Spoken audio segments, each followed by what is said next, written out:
السلام علیکم میرے پیارے دوستوں، کیسے ہیں آپ سب؟ امید کرتا ہوں آپ سب خیریت سے ہوں گے۔ آج کا جو میرا عنوان ہے وہ بہت ہی زیادہ انٹرسٹنگ ہے۔ تو ویسے اگر ویڈیو کی شروعات کرنے سے پہلے اگر آپ لوگوں سے گزارش ہے کہ اگر آپ لوگ ہمارے چینل پر نئے ہیں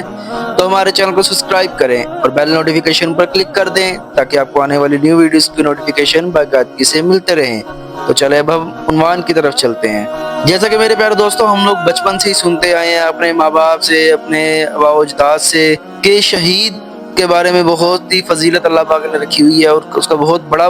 مرتبہ اللہ تعالیٰ نے بتایا ہوا ہے کہ جیسے کہ رسول اللہ صلی اللہ علیہ وسلم کی احادیث بھی آتی ہے، جو شہید ہوگا اس کو بغیر حساب کتاب کے اللہ پاک جنت میں بھیج دے گا۔ اور اسی طرح قرآن پاک میں بھی اللہ پاک فرماتا ہے کہ شہید کو کبھی بھی مردہ نہ بولو، اس کو وہاں اللہ تعالیٰ کے ہاں رزق دیا جا رہا ہے۔ تو اگر اس چیز کو اگر ہم دیکھتے ہیں تو اس کا مطلب یہ کہ کوئی بھی شہید ہوتا ہے اللہ کی راہ میں تو وہ تو ڈائریکٹ جنت میں جائے گا۔ کیا ایسا پوسیبل ہے کہ ان لوگوں کو بھی جہنم میں ڈالا جائے گا؟ ویسے تو بہت سارے لوگ جہنم میں جائیں گے جن کی الگ کیٹیگریز ہوگی، کیا ان لوگوں کو بھی جہنم میں ڈالا جائے گا؟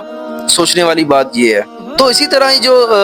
ایک اور حدیث میں بھی آتا ہے وہ یہ بات ہے کہ جو ایک حافظ ہوگا اس کے بارے میں بھی اللہ تعالیٰ کے رسول نے بہت بتایا ہوا ہے، اس کی ایک شان بیان کی ہوئی ہے کہ جب قیامت کا دن ہوگا تو اللہ پاک اس کے لیے ایک بڑا خوبصورت ممبر منگوائے گا، ممبر جس پہ وہ بیٹھے گا اور اس کا تاج، اس کے سر پہ تاج ہوگا، بہت خوبصورت ہوگا، اور یہ جو ایک حافظ ہوگا یہ اپنے ماں باپ کی، اپنے رشتہ داروں کی یہ سفارش کرے گا، تو اللہ پاک اپنی رحمت کرم سے اس کی سفارش کو قبول کرے گا۔ تو اسی طرح ہی عالم دین کے بارے میں حدیث کے اندر کچھ آتا ہے، اللہ کے رسول اس کی شان کو بھی بیان فرماتے ہیں۔ تو اب بات آتی ہے وہیں پہ، کیا یہ جو تین لوگ ہیں ان کو جہنم میں کبھی ڈالا جائے گا کہ نہیں ڈالا جائے گا؟ اگر ہم حدیث کو دیکھتے ہیں تو اس کے مطابق تو یہی ہے کہ یہ لوگ تو جہنم میں نہیں جانے والے، باقی سب جائیں گے، یہ نہیں جائیں گے۔ تو میں آج آپ لوگوں سے ایک ایسی اتھینٹک حدیث شیئر کروں گا جس کے مطابق سب سے پہلے جہنم میں ہی ان تینوں لوگ کو ڈالا جائے گا۔ صحیح مسلم کی حدیث نمبر 1905 میں آتا ہے، رسول اللہ صلی اللہ علیہ وسلم نے فرمایا کہ قیامت والے دن سب سے پہلے شہید کو لایا جائے گا جس کا حساب کتاب ہوگا۔ جب اسے لایا جائے گا تو اللہ پاک اپنی نعمتوں کا اسے بتائے گا، جتائے گا کہ بھئی میں نے تجھے یہ سب کچھ پرووائڈ کیا ہے، تو وہ بندہ وہاں پہ اقرار کرے گا۔ پھر اللہ پاک کہے گا بھی تو نے ان نعمتوں کے ساتھ کیا کیا ہے، جو تو نے سب کیا ہے تو نے کیا کیا مجھے بتا۔ تو وہ جو بندہ ہوگا، جو شہید ہوگا، وہ کہے گا یا اللہ پاک میں تیرے راستے میں اتنا لڑا ہوں، جہاد کیا تیری راہ میں کہ میں شہید ہو گیا۔ تو اللہ پاک اس بندے کو فرمائے گا کہ بھئی تو جھوٹا ہے، تو جھوٹ بول رہا ہے، تو میری راہ میں نہیں لڑا، تو صرف اس چیز کے لیے لڑا کہ لوگ تجھے یہ کہیں کہ بھئی تو بہت بڑا جنگجو تھا، تیرا نام بجے گا، تو اس لیے لڑا تھا، اور تجھے وہاں پہ دنیا میں اس کا تجھے فائدہ مل گیا ہے، تو آج کیا اس دن میرے پاس تیرے لیے کچھ بھی نہیں ہے۔ تو فرشتوں سے اللہ پاک کہے گا اسے جہنم میں لے جاؤ، تو اسی طرح پھر اس کو جہنم میں ڈال دیا جائے گا۔ پھر اسی طرح ہی اللہ پاک عالم دین کو بلائے گا، مطلب جس نے دین کا علم سیکھا ہوگا، آگے سکھایا ہوگا، اس کو بلایا جائے گا۔ پھر اسی طرح اللہ پاک اسے اپنی نعمتیں جتائے گا اور وہاں پہ وہ اقرار بھی کرے گا۔ پھر اللہ پاک اس سے پوچھے گا بھی تو نے ان سب نعمتوں کے ساتھ کیا کیا، تو نے کیا کیا دنیا میں ذرا مجھے بتا۔ تو وہ کہے گا یا اللہ پاک میں نے تیرا علم سیکھا، قرآن سیکھا اور دین کا علم سیکھا، اور میں نے دوسروں کو بھی سکھایا اور اوروں کو پڑھایا بھی، یہ سب میں نے یا اللہ پاک تیرے لیے کیا۔ اللہ پاک پھر اسے فرمائے گا تو جھوٹ بولتا ہے، تو نے یہ سب میرے لیے نہیں کیا۔ پھر اللہ پاک فرمائے گا تو نے یہ اس لیے کیا کہ تاکہ تجھے لوگ کہیں کہ بھی کیا اس کے پاس علم ہے، کتنا بڑا عالم دین ہے، اس کے پاس ہر طرح کی نالج ہے، کیا ہی قاری ہے۔ تو یہ سب تو نے شہرت حاصل کرنے کے لیے سب چیز تو نے کچھ کیا تھا، اور تجھے دنیا میں اس کی شہرت تجھے مل گئی تھی، اب میرے پاس کچھ بھی نہیں ہے جو میں تیرے لیے کروں۔ پھر اللہ پاک فرشتوں سے کہے گا کہ اسے بھی جہنم میں لے جاؤ،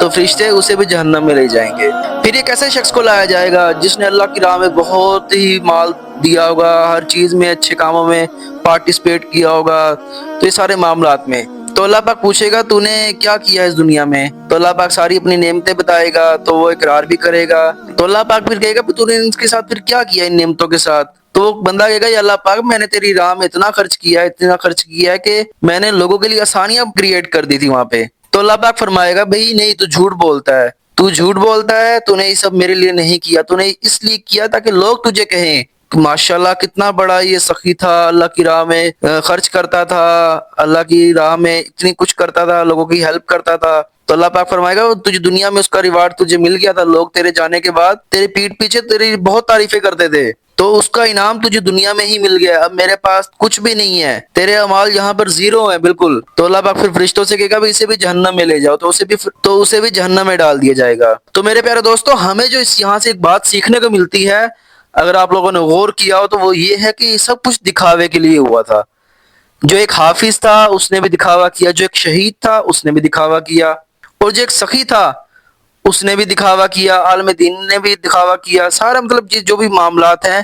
وہ ایک دکھاوے کے لیے ہوئے۔ تو دیکھیں اسی طرح یہ اللہ پاک کے رسول فرماتے ہیں نا کہ اعمال کا دار و مدار ہے وہ نیتوں پہ ہے، ٹھیک ہے؟ اگر آپ کی نیت میں اللہ کی رضا نہیں ہے نا، تو پھر آپ کی ساری نیکیاں ویسٹ ہیں۔ اگر آپ اللہ کی رضا کے لیے کچھ کرتے ہیں تو وہ کامیابی ہے، اگر آپ اللہ کی رضا کے لیے کسی کی ہیلپ کرتے ہیں تو وہ بھی نیکی قبول ہے، اگر آپ اللہ کی رضا کے لیے نہیں کچھ کرتے اور یہ کچھ کرتے ہیں کہ بھی ہمارا نام بجے، ہم یہ ہو جائیں، ہم وہ ہو جائیں، تو اس میں کچھ نہیں ہے، اس میں صرف آپ کا نقصان ہے اور صرف دکھاوا ہے، جس کا رزلٹ آپ کو دنیا میں مل جائے گا اور قیامت والے دن آپ کو بہت ہی سخت عذاب میں ڈالا جائے گا۔ تو میرے پیارے دوستو، ہمیں دعا کرنی چاہیے کہ اللہ پاک ہماری نیتیں صاف رکھے، اور ہمیں ہر کام، اگر ہم اچھائی کرتے ہیں، برائی کو چھوڑتے ہیں، تو ہم اللہ کی رضا کے لیے کریں۔ اگر ہم کسی کی بات مان بھی رہے ہیں تو اللہ کی رضا کے لیے ہو۔ اسی طرح ہی احادیث مبارک میں بھی آتا ہے، اللہ کے رسول فرماتے ہیں، جس کا مفہوم میں آپ لوگوں سے بیان کرنا چاہ رہا ہوں، کہ اللہ کے رسول فرماتے ہیں کہ اگر ایک بیوی اپنے شوہر کی کوئی بات مانتی ہے اور اس کی نیت یہ ہونی چاہیے کہ اللہ کی رضا ہے، تو وہ بھی اس کی بہت بڑی ایک نیکی ہے۔ ہمیں اپنے ہر اعمال کے، ہر عمل کے اندر اللہ کی رضا دیکھنی چاہیے، پھر ہی ہم کامیاب ہیں۔ تو میرے پیارے دوستو، مجھے امید ہے کہ آپ لوگوں کو میری ویڈیو اچھی لگی ہوگی، تو اسی طرح کی اور ویڈیوز دیکھنے کے لیے ہمارے چینل کو سبسکرائب کریں۔ نیکسٹ ویڈیو ملیں گے، تب تک کے لیے اللہ حافظ۔